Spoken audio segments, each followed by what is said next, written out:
Alright everybody, so this is going to be part 3 of the feeding series, and today we're going to be talking about liquid feeding. And myself personally, I'd be more inclined if I was going to do any kind of a liquid feeding, is I would do those probably in pots. I don't know that I would do those ever in the ground, unless you had, like, say, a rainwater catchment system that caught your rainwater.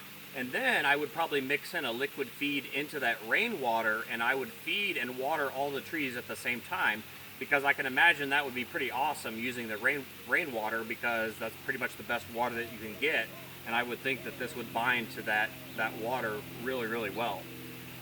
So I wanted to come up with a liquid feeder also, in addition to the granular feeder. So I came up with this one, and this one is called Ocean 7. I call this one Ocean 7. And this one's made with 7 different sea and ocean ingredients, okay? Fish, crab, shrimp being 3 of them, okay? And so this is a 7-7, just like the granular. The granular is called Microbia, and that one is a 777 also. And so you want to use this on anything that is a perennial or an annual, but if you're going to use it on annuals, you're going to cut the amount in half. So the proper mixture rate for this stuff is going to be 2 tablespoons per gallon of water for perennials, and it's going to be 1 tablespoon per gallon for annuals. So I'm going to fill this bucket up. I'm going to put 2 gallons in this. So I'm going to be doing a couple perennial plants here. I'm going to do 2 in pots, and I'm going to do 1 here in the ground.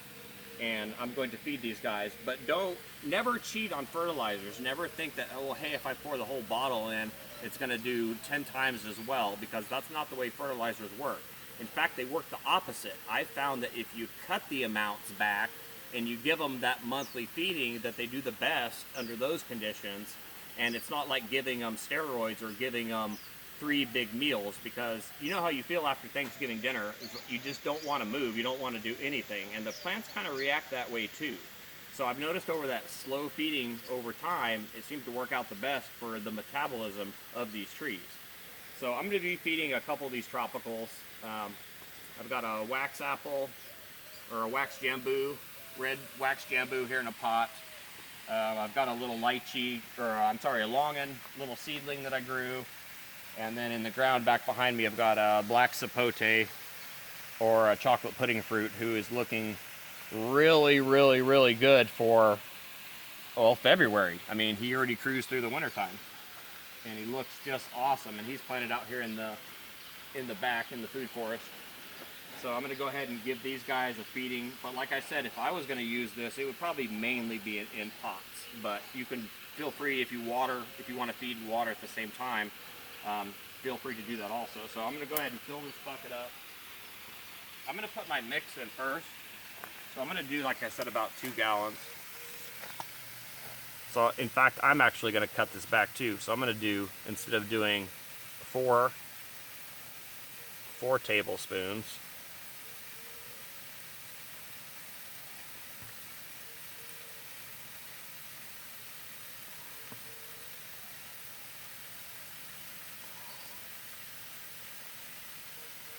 oh, and remember to shake this really well before using it, and keep it refrigerated.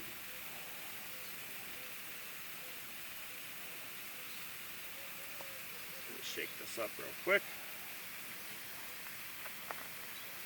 You want to store these somewhere nice.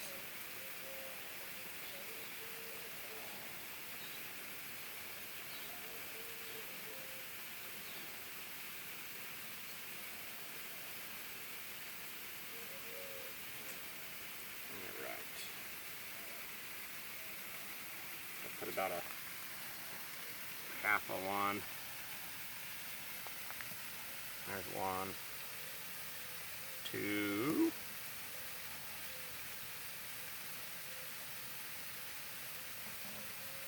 Three.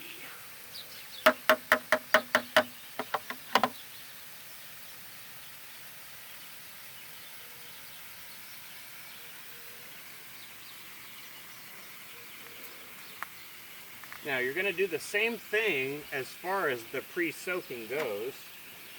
You're going to pre-soak these, and I watered these guys yesterday, in fact. watered them again today. I'm going to clean them off again real quick. Get everything nice and moist. Then I'm going to fill this up with 2 gallons approximately. Just spoon out of there.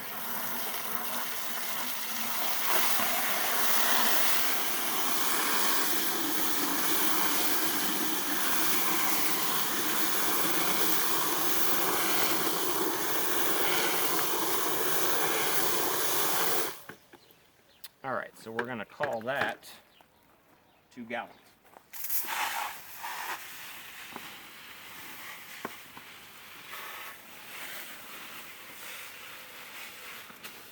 All right, the other thing to remember is you're not going to pour this whole bucket all the way through these plants like you would water the plant. Now, if it's in the ground, you can do that, sure. But if it's in these pots, you know you only need to put maybe a quarter of this or less, because you don't want it to flush through. You don't want it to run out the bottom. You want it to stay at the root system and in the plants and at the soil, okay?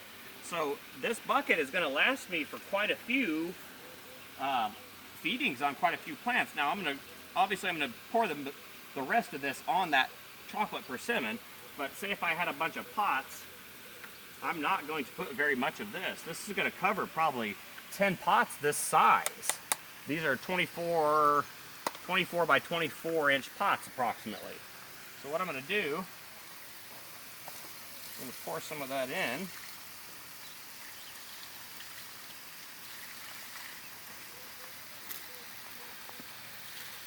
About like that, because I don't want it to run all the way through. I want it to stay. Okay, so I'm gonna do the same thing with this little guy. A little long one.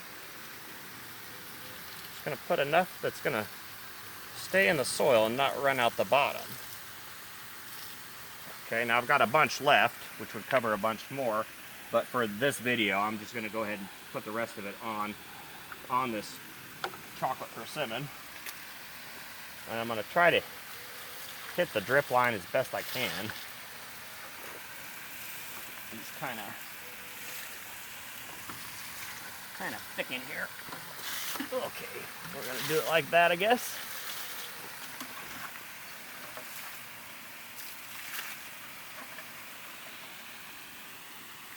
Just like that.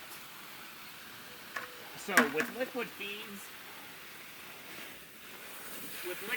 you're going to be feeding them a little bit more often anyway, and that's really how I recommend doing it anyway. So now I'm going to rinse out my pail and I'm going to put the rest on this guy. Let it rinse through. A little tiny bit more there, a little bit more there, and I'm done.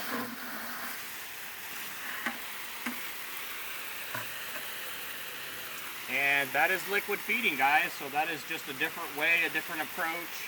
And like I said, I wanted to come up with some organic fertilizers that I really like using because I found that there's a need for it in our market, because not everybody likes to lug around compost or wants the compost in their yard or wants wood chips in their yard. Everybody just has a different approach to it. So not everybody can do this type of a food forest or jungle or wants that type of a system. So we have to come up with different ways of feeding these plants that I feel safe putting on my plants, because like I said, my soil life is number one. It's the most important thing to me, and I've spent a lot of time getting it the way I want it. So I don't want to wreck that system with anything. So it's got to be organic, or I'm not going to use these products. So yeah, that's the Ocean 7. That's the liquid feed that I've come up with. And of course, I'm going to be testing and using and changing and developing all these different products for these plants, because we really have a need for it down here, especially in the western soils, the alkaline soils. So that's it on that one, and we'll get to part 4 in here in just a second, guys.